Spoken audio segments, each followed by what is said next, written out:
I was happy after divorcing my husband. At least, that's what I told myself every morning for 3 years, standing in front of my bathroom mirror, practicing the smile I'd wear to convince everyone, including myself, that I'd made the right choice.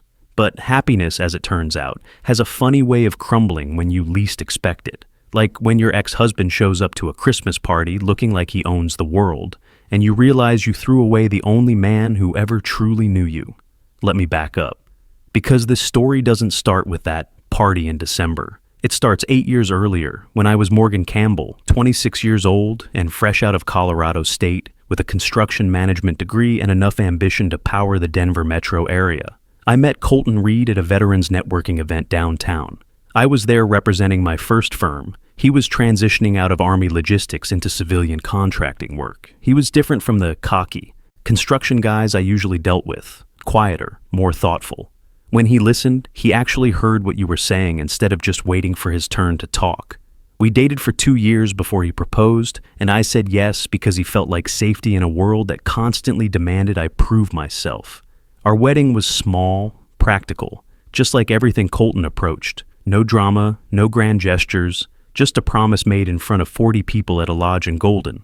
I kept my maiden name professionally, but took his personally, becoming Morgan Reed in all the ways that mattered. For a while, that felt like enough. The first few years were good, really good. We bought a townhouse in Highlands, close enough to downtown for my commute, but far enough out to feel like home. Colton landed steady contracts with military suppliers, while I climbed the ladder at Phillips & Associates Construction. We had routines. Friday night dinners at that little Italian place on 32nd. Sunday, morning hikes in the foothills. Quiet evenings where he'd work on logistics spreadsheets while I reviewed project plans. Both of us comfortable in the same space without needing to fill every silence with conversation. But somewhere around year 5, comfortable started feeling like invisible. The construction industry is brutal for women. Every day was a fight to be taken seriously, to prove I belonged in hard hats and steel-toed boots. I'd come home exhausted from battling condescending subcontractors and clients who asked to speak to my male supervisor, and Colton would be there, steady as always, asking about my day like he genuinely cared. The problem was, I started resenting that steadiness. When I vented about workplace sexism, he'd offer practical solutions instead of outrage. When I complained about feeling undervalued, he'd remind me of my accomplishments instead of validating my frustration. He was trying to fix me when what I needed was for someone to be angry with me, to match my fire with fire of his own. I began staying late at the office, not because I had to, but because it felt easier than going home to his patient questions and reasonable responses. I started having drinks with colleagues, enjoying the way men like Spencer Walsh really looked at me like I was someone worth impressing. Not because I was anyone's wife, but because I was Morgan Foster, the project manager who'd just landed the Jefferson Medical Center contract against 3 competing firms. Colton noticed, of course. He always noticed. But instead of calling me out, instead of getting jealous or demanding answers, he just waited. Like he was confident enough in us to weather whatever storm I was brewing. That patience, which had once felt like love, started feeling like indifference. The night I decided our marriage was over, I was standing in our kitchen at midnight, still in my work clothes, eating leftover Chinese food straight from the container. Colton came downstairs in his pajama pants, hair sticking up from sleep, and asked if I wanted him to heat up my dinner properly. Such a small thing, such a kind gesture, and it made me want to scream. "I don't need you to take care of me," I snapped, immediately regretting the venom in my voice. He blinked, genuinely confused. "I know you don't need me to. I want to." "Well, maybe I don't want you to want to." The words hung between us like smoke from a fire I'd just started. Colton leaned against the doorframe, studying my face with that infuriating calm he'd perfected over 8 years of marriage. "What's this really about, Morgan?" And that's when I realized I didn't know. I couldn't articulate what was missing, or why his love felt suffocating instead of sustaining. I just knew I felt trapped in a life that looked perfect from the outside, but felt empty in all the places that mattered. "I think we want different things," I said finally. "What do you want?" "I want to matter. I want to be seen. I want someone who fights for me instead of just accepting whatever version of me shows up." Colton was quiet for a long moment. Then, I've been fighting for you for 3 years, Morgan. You just haven't been fighting for us. That conversation should have been our beginning. Should have been the moment we finally said the hard things and figured out how to bridge the gap between who we were and who we needed to be. Instead, it became the beginning of the end, because I was too proud and too scared to admit he might be right. The actual end came 6 months later, at his company's holiday party. Reed Logistics was celebrating their biggest year yet. 3 major government contracts, including a multi-million-dollar deal with the Department of Defense that had taken Colton 18 months to secure. I should have been proud of him. Should have been celebrating alongside him, playing the supportive wife role I'd perfected. And over 8 years of marriage. Instead, I was standing in the corner of the Grand Hyatt ballroom, nursing my 3rd glass of wine and watching him work the room with the quiet confidence of a man who'd finally found his place in the world. He looked good in his navy suit, better than good. The stress lines that had appeared during our rough patch had smoothed out, and there was something different about how he carried himself, like he'd stopped waiting for the other shoe to drop. His business partner, a former Marine named Preston Martinez, clapped him on the shoulder while introducing him to a potential client. Colton smiled, that genuine, unguarded smile I hadn't seen in months, and launched into what I knew was his practiced elevator pitch about supply chain optimization for military operations. "You look like you're planning someone's murder." I turned to find Tanner Brooks, another Army buddy of Colton's, approaching with 2 fresh drinks. Tanner had always been too perceptive for his own good. "Just thinking," I said, accepting the wine. "Dangerous territory for a construction manager. You guys overthink everything." He gestured toward Colton. "Look at him, finally in his element. Remember when he was worried he'd never find his footing in the civilian world?" I remembered. I remembered holding him the night before his first client meeting, when he'd been convinced he was too much of a military lifer to understand how real business worked. I remembered helping him practice his presentations, pointing out when his language was too technical for civilian ears. "He's come a long way," I said neutrally. Tanner studied my face. "You two okay? You seem distant tonight." That's when I made the decision that would haunt me for the next 3 years. Instead of deflecting, instead of making small talk until the moment passed, I decided to tell the truth. Not just to Tanner, but to everyone within earshot. "Actually," I said, raising my voice just enough to cut through the ambient conversation, "we're not okay. We haven't been okay for a long time." The people around us, Colton's colleagues, his business partners, clients he'd been courting for months, slowly turned toward me. Conversation stuttered to a halt. Someone laughed nervously, assuming this was some kind of joke. Colton looked up from across the room, confusion flickering across his face when he saw all eyes had turned toward our corner. "I've been thinking about what I really want," I continued, "the wine making me bold and stupid in equal measure. And what I want is to stop pretending this marriage is working. What I want is honesty, even if it's uncomfortable." "Morgan," Tanner said quietly, "maybe this isn't—" "No, it's perfect," I interrupted. "Because isn't this what marriage is supposed to be? Standing up in front of everyone you care about and declaring your truth?" Colton was walking toward us now, his expression cycling through confusion, embarrassment, and something that looked like dawning horror. "My truth is that I'm leaving my husband," I announced to the room. "Sometimes you have to choose yourself, even when it means disappointing everyone who expects you to stay small and grateful for whatever love you can get." The silence that followed was deafening. Someone's phone buzzed. Ice clinked in glasses. The hotel's ambient Christmas music continued playing, like the soundtrack to my complete destruction of everything Colton had worked to build.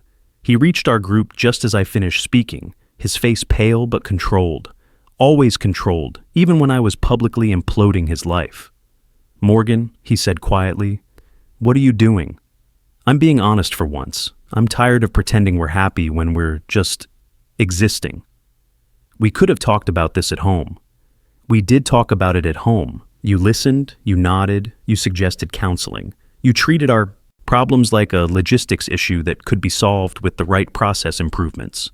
His jaw tightened. "What did you want me to do? Get angry? Fight with you?" "I wanted you to care enough to fight for me." "I've been fighting for you for 3 years, he said, echoing his words from the night in our kitchen.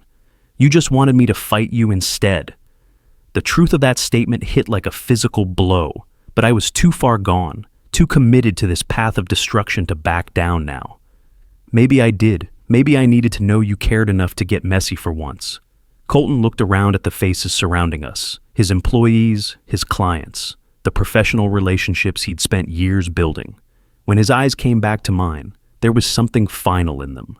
I do care, Morgan. I care enough to not do this here, in front of people who respect us both. But if this is how you want to end 8 years, then we're done. He turned and walked away. Not dramatically, not angrily, just definitively, like a door closing. Preston Martinez followed him, shooting me a look that could have melted steel. The crowd dispersed quickly, conversations resuming in hushed tones that I knew were about what they'd just witnessed. Tanner stayed, shaking his head. That man would have walked through fire for you. I know, I whispered, and you just torched his professional reputation for what? Because he wasn't dramatic enough for you?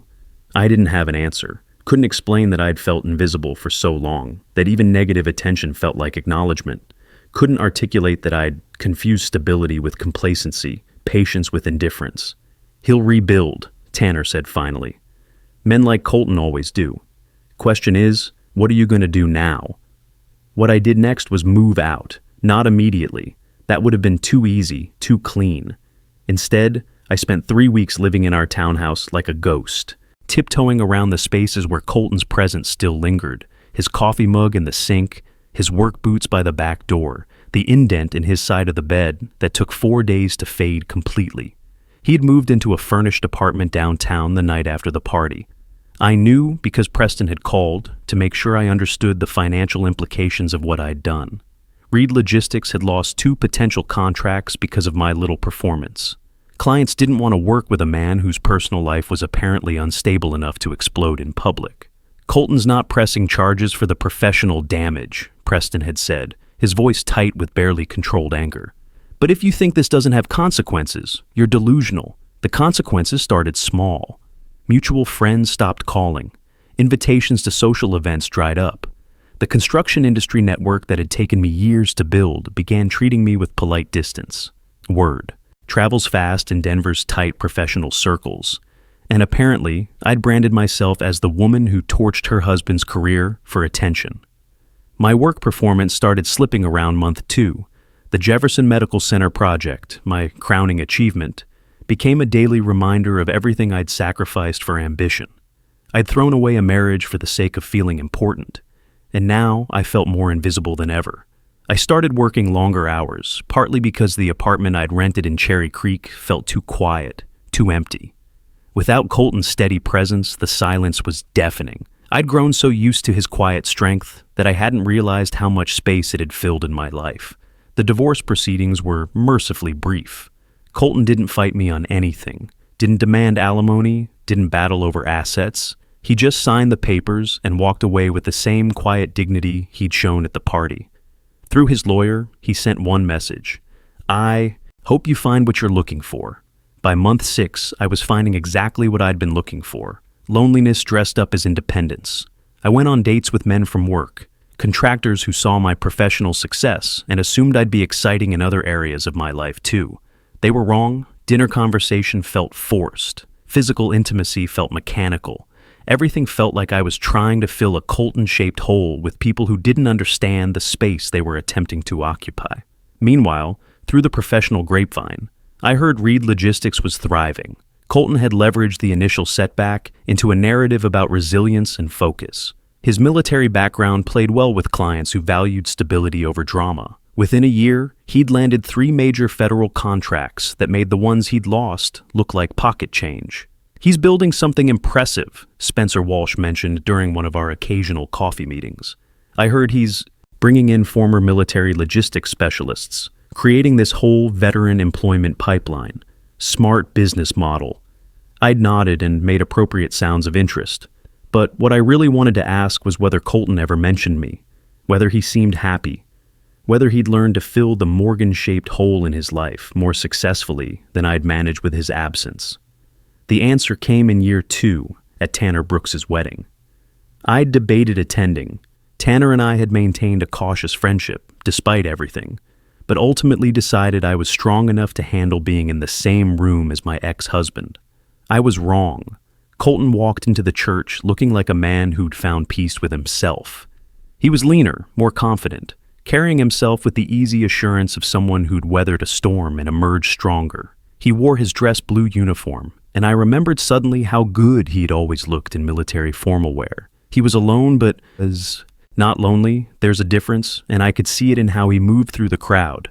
People gravitated toward him, drawn by that steady confidence I'd once taken for granted.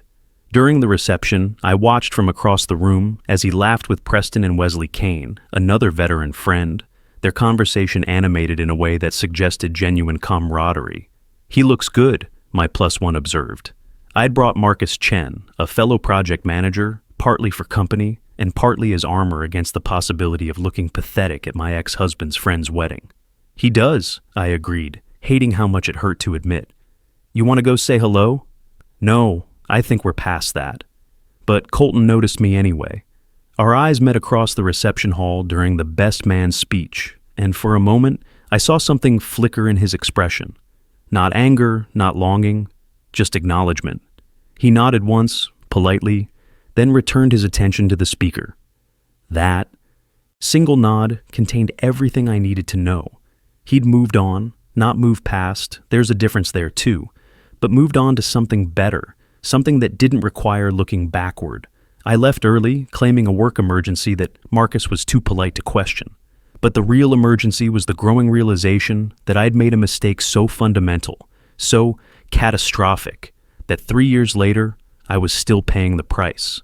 The final piece of that realization came 6 months later, when Spencer mentioned that Colton had started dating someone, a physical therapist named Paige Williams. Younger than me, apparently, and according to Spencer's wife, absolutely lovely. That night, I sat in my apartment with a bottle of wine and finally allowed myself to feel the full weight of what I'd lost. Not just Colton, but the woman I'd been when I was with him, the version of myself who felt safe enough to be vulnerable, confident enough to build something lasting instead of tearing it down when it stopped feeling exciting. By year 3, I'd perfected the art of looking successful while feeling empty. My professional reputation had largely recovered. The Jefferson Medical Center project had opened to critical acclaim, earning Phillips and Associates a design award and me a promotion to senior project manager. I had a corner office, a company truck, and the respect of subcontractors who'd initially dismissed me as the boss's diversity hire. But success, I'd learned, tastes different when you have no one to share it with. I'd bought myself a condo in Lodo, decorated it with the kind of modern furniture that looked impressive in architectural magazines and felt cold to actually live with. I went to networking events, industry conferences, the occasional date with men who checked all the right boxes on paper, but left me feeling more isolated than before. The irony wasn't lost on me. I'd left Colton because I felt invisible, unappreciated, taken for. Granted, now I was completely visible, professionally recognized, financially independent, socially active, and I'd never felt more unseen in my life. Meanwhile, Reed Logistics had become something of a Denver success story. I couldn't avoid hearing about it.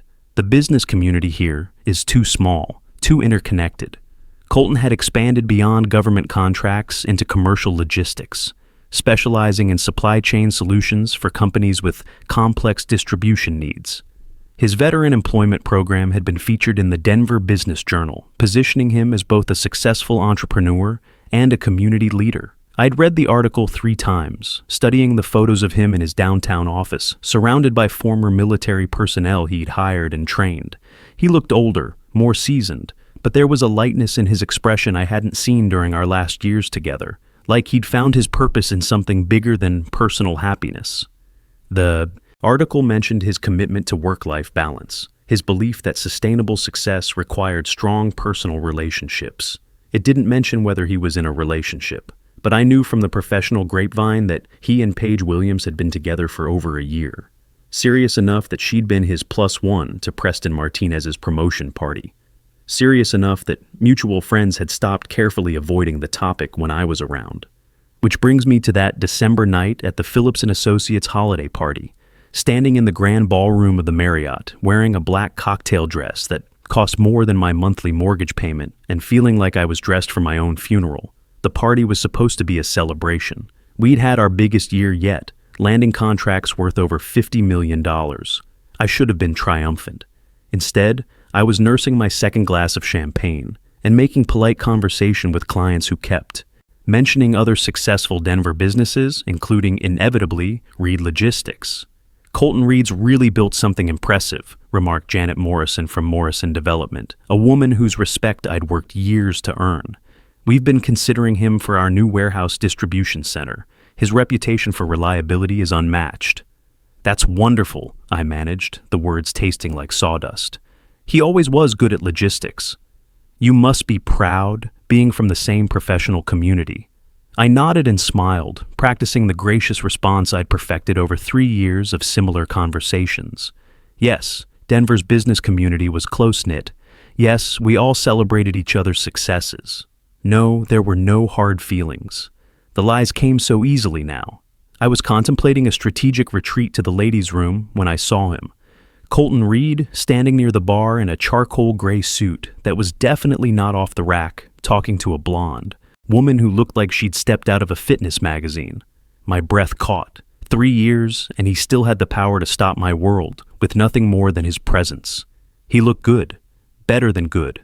The stress lines that had appeared during our last difficult months together had smoothed out, and there was something different about how he carried himself. Confident, settled, like a man who'd figured out exactly who he was supposed to be. The woman beside him was obviously Paige Williams. I'd seen her photo in social media posts from mutual friends, but seeing her in person was different. She was beautiful in an effortless way that had nothing to do with makeup or expensive clothes, and everything to do with the kind of inner confidence that radiates outward. When she laughed at something Colton said, she touched his arm naturally, comfortably, like someone who'd never had to compete for his attention. They looked happy, actually genuinely happy, and I looked like what I was, a woman who'd traded love for ambition and discovered too late that success without someone to share it with was just expensive loneliness. Morgan Foster. I turned to find Spencer Walsh approaching with his usual easy smile, followed by his wife Rebecca. "Spencer, hi." I forced enthusiasm I didn't feel. "Rebecca, you look lovely." "Thank you. This is such a nice venue." "Hey, isn't that your ex-husband over there?" She nodded toward the bar. "Colton Reed? Rebecca and I just hired his company for our warehouse renovation. He's supposed to be brilliant." My stomach dropped. "Yeah, that's him." "You should go say hi," Spencer suggested. "It might be nice to catch up."